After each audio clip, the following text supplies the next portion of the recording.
We paid for an Alaskan excursion that we never even used. And we almost paid cruise line excursion prices for an Alaskan crab experience that apparently did not include the crab we thought we were getting. There was crab. Just not the crab you would expect in Alaska.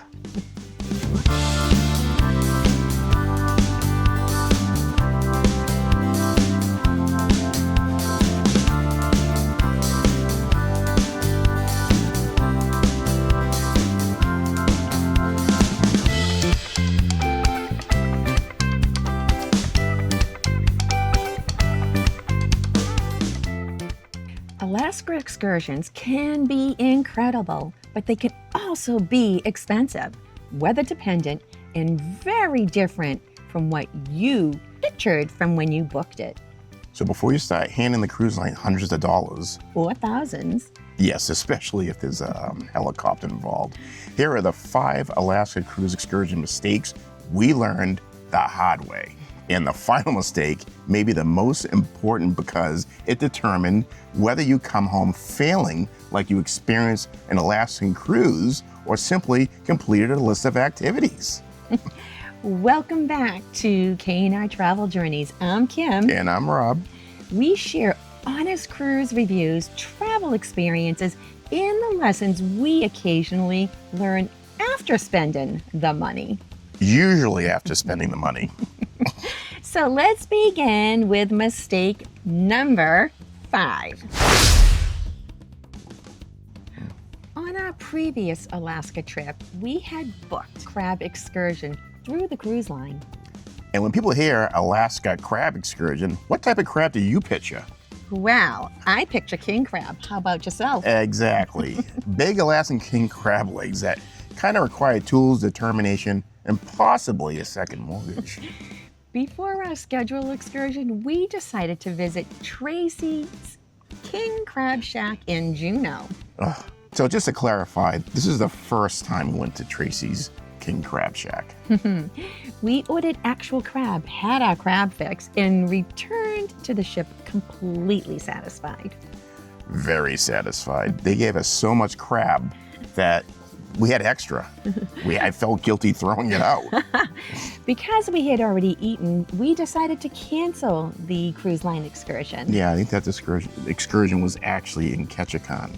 So and afterwards, friends went, and they went on that excursion anyways, and they told us they served Dungeness crab, not Alaskan king crab. And there's nothing wrong with a Dungeness crab. No, it's very good crab. I mean, I love all crabs. But it was not the king crab experience we assumed we were booking. When you're paying cruise line excursion prices, that difference matters. The mistake was not reading closely enough and confirming exactly what was included. Before booking a food excursion, find out what food is actually being served, ask how much is included, whether drinks are included, whether it's a tasting or a full meal, and ask whether you could get the same experience independently for less money. Cruise line excursions are convenient. Transportation is usually organized, the meeting instructions are clear, and the ship knows where you are. But the convenience is not always the best experience. In Ketchikan, we booked a private salmon fishing charter with Captain Kylie. It was just us, the captain, the boat, and apparently several fish that were familiar with the Alaskan fishing regulations because you have to get a fishing license before you book. And the time of year we went, we need to get the special king salmon stamp as well. And it's really easy to do just online. It was like $30 for one and $15 for the other, I think it was. But we'll put that information in. Yeah, but do get it beforehand because if not, you're going to delay your experience. So yes. Yeah, get it beforehand. It's very easy to do. So back to the salmon. I caught 4 king salmon. Go ahead. Sorry, 5. I think you caught 5. But every one of them had to be released because they were not large enough to keep. No, they weren't. I mean, what do they have to be like? At least 28 inches long. Yeah. So, I mean, everything's highly regulated out there, which, that keeps the environment nice and safe. So they were large enough to get my hopes up, but they weren't large enough to come home with us. Eventually, Rob caught a silver salmon that we were allowed to keep. Finally, a law-abiding salmon. I mean, this guy wasn't supposed to even be around this time of year. What was it? She said September, October, the silver salmon come around. Now, we were trolling for salmon, so she was putting these lines down like 100 feet, really 80 amazing feet. Stuff. We had 2 going. It was awesome. It's like, we don't fish. We're not fish people. It was really my first time ever really fishing. Yeah, we're not into this, so this was a great experience for us, and I hope others try it. Even if you've never fished before. Yeah, if you don't think you would like it, I would recommend trying it because I definitely would do it again. I know. The crew cleaned it up. When I say the crew, we got the ship. It was dropped off to Alaska ship. Ketchikan Alaskan Fishing Company. We'll put the website up above us. I mean, they were great, and it wasn't the crew on the actual. It was just Kylie, our captain, on the fishing expedition with us. The crew is what you're talking about. Is we brought the salmon back. We dropped it off. They take whatever catch you get of the day. They do everything. They take this. They descale it. They cut it up into fillets. They flash freeze it. And then you give them a date, and they send everything back to you overnight, once you're home. It was excellent. They did an excellent job. Yeah, it was a really great setup. So that made the experience continue even after the cruise was over. We came home, we opened the freezer, and had proof that I had actually caught something the first time in my life that I could eat. The private charter gave us personal attention, flexibility, and much more intimate experience than with the group excursion. Yeah, but independent excursions do require more research.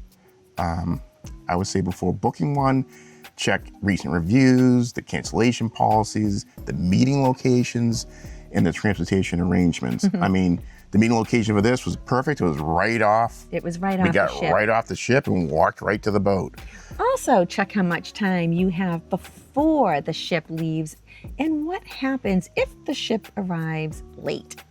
Right, because we had this excursion for 5 hours, and Kylie wasn't happy that we only caught one salmon to take home with us. So she wanted to stay out there, but we were like, we have to get back to the ship. The ship's going to leave, and we don't want to miss the ship.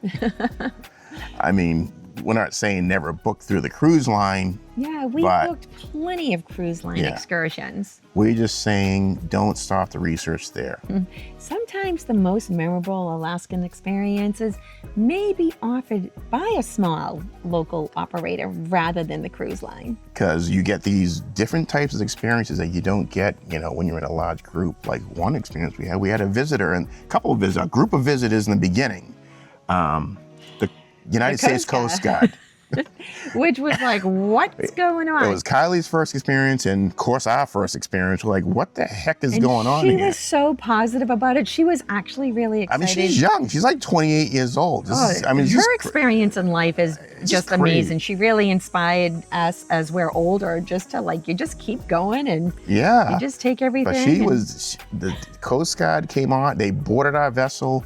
They checked everything on. She checked all the boxes. She's a very safe captain. So if you're ever in Ketchikan, the city of salmon. Yes. Salmon City, right? That they call Ketchikan.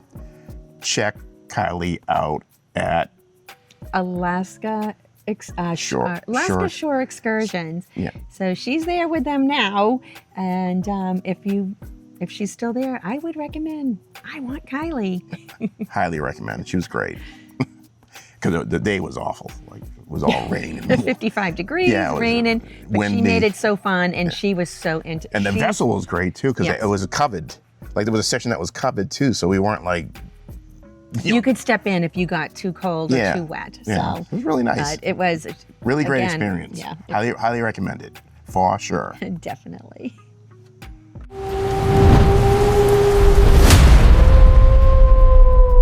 This mistake happened to us at Icy Strait Point. We had booked the Red Gondola excursion through the cruise line. The Red Gondola, Icy Strait, cloudy skies, rain or fog. The Red Gondola takes you up to the mountain for elevated views of the surrounding area. At least that is the idea. When we arrived, the weather was poor, visibility was limited, and the lines were long. So, I'm not a big fan of lines, so we were facing a long wait to travel up to a mountain to look at Clouds! possibly some very scenic clouds. We eventually decided it was not worth waiting, so we walked away and did not use the excursion.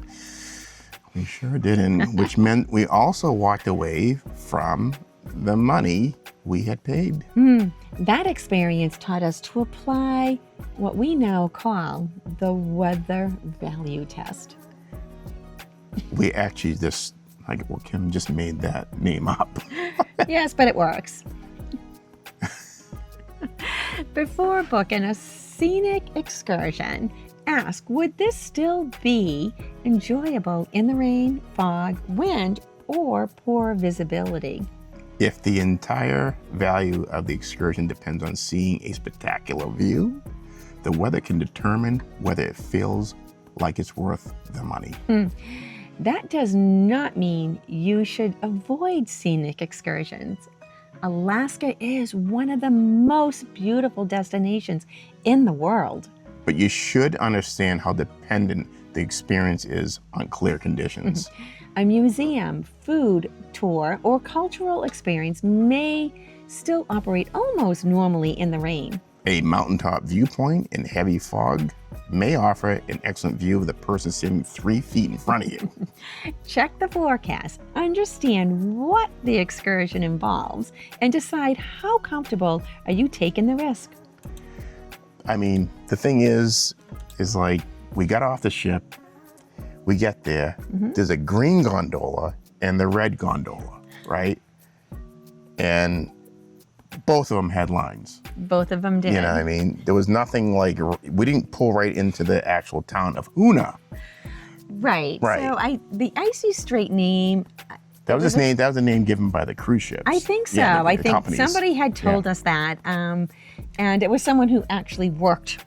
Yeah, worked there because she corrected us. Yes. Because it's actually Juneau is the actual name of the port that we're at, not Icy Strait Point. That's a name given by the cruise ships. So the red gondola, as we had stated, it went to the very top of the mountain. The green one took you into town. In the town. But Though you can walk the trail. There's a trail right there to the right of the gondola, and it's beautiful. We got to see an eagle in its gigantic nest. Yeah. It was right there. So it was very nature, nice little walk. It probably took us maybe 10 minutes. You could take longer if you wanted to see more of the views. There was like an obstacle course in there, but nobody was using it. I didn't quite understand and that. those who have need a little bit of break of walking, there are seats there. Yeah. It was a really nice, well-groomed trail just to take right there. So you into don't town. have to take the green gondola to get into No. town. You can just walk if you feel like you want to get some exercise in, And look at some nature. Yeah, look at some nature. It was yeah. really nice. So we approached town. But the red gondola also, I want to mention. So there's also another excursion called the zip line. It's the longest zip line I think in the world. Yeah. It's over a mile.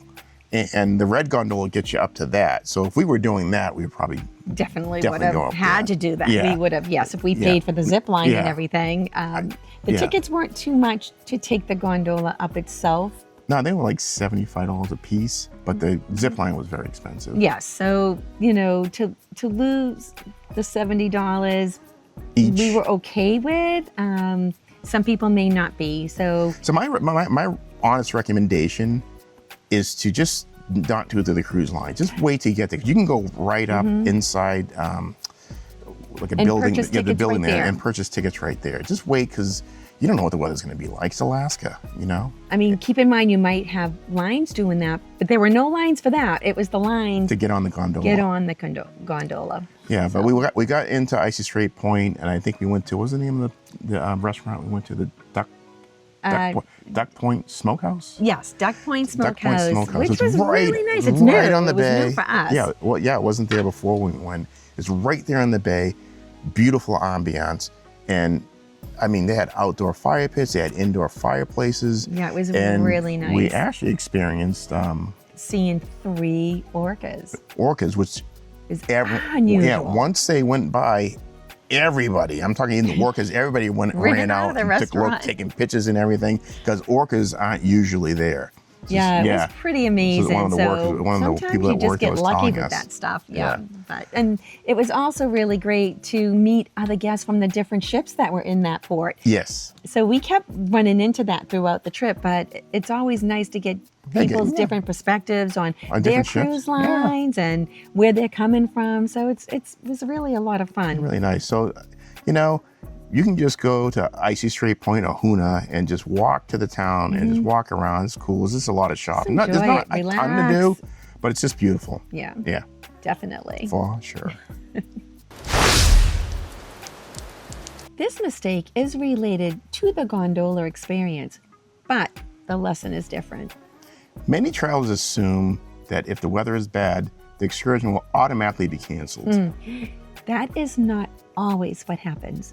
The excursion operator may decide conditions are still safe enough to operate. And if the excursion is still operating, but you decide you no longer want to go, that may be considered a voluntary cancellation.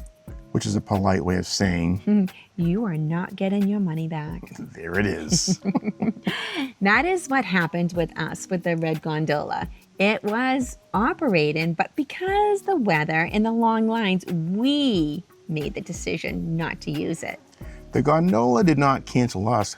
We canceled the gondola. And lost the money. We sure did. Before booking, find out how late you can cancel and whether the excursion is refundable. Ask what happens if the weather is poor, but the tour is still operates. Also, ask what happens if the ship misses the port, the operator cancels, or the cruise line offers onboard credits instead of a refund. And take a screenshot of the policy when you book it. Definitely. That is actually a very good idea. Thank you. Please make note of this moment. Policies can differ between cruise lines, independent operators, and individual excursions. The time to understand the policy is before something goes wrong, not while standing in the rain arguing with the cruise excursion desk. One thing I do have to note with Celebrity Cruise Line, I think for a lot of the excursions, you have like 48 hours you can cancel before they arrive to the port. With a lot of them, I mean, we did that with that crab excursion. Yes. We went back after we had the Tracy's crab shack, right? And we went and like, this satisfied every desire for Alaskan king crabs. Let's cancel that. And we were able to do that and get a full refund. Sometimes if it's after 48 hours, they might just give you like an onboard credit, or you might not get anything. You might just lose your money. I think for the most part they're willing to work with you, but I know some excursions like that involve maybe a train or an airplane or helicopter. I think it's like 30 days out. Like they want to, you really, so just make sure you read the fine lines. But what and happened on just this cruise we actually was just on, a lot of people that we were talking with, they had glacier sightseeing tours from a helicopter. They had float planes that took them to like dog sledding camps and everything. All of that for every port was canceled. So weather dictates everything. It really does. And I don't Especially know in whether they Alaska. were refunded their money or not. There were like some planes that I saw taken off during some heavy weather, but that. I'm pretty sure they were refunding their money. So I'm hoping they were. They were. They must have been. There'd be a lot of people yelling. Celebrity's not bad. Like they're not so like that. Hopefully, but yeah. So they were really looking forward to those excursions, which I don't blame them. We were fortunate enough to be able to do those excursions. This time, nope. Even when we did our salmon fishing, it was again 55 degrees. Rainy in the ocean with choppy water, but unfortunately we still loved it. We loved it. It didn't affect us at all, which is excellent. Do that one.